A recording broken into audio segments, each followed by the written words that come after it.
Alright, it's bike check. Bike, not me. Alright, first we got animal, Tommy white wall. And it's flat, fuck it.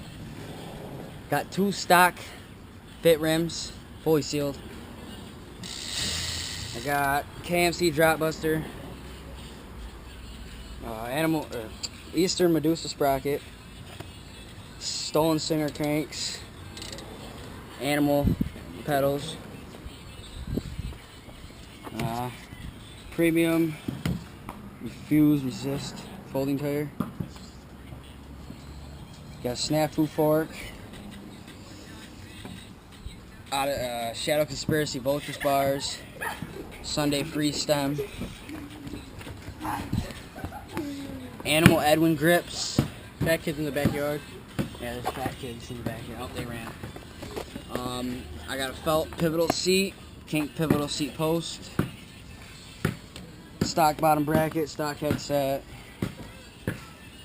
Oh, fit Aiken frame. Fit Aiken frame. What else? Oh. Exclusive stolen Vortex bar ends. They're actually stolen.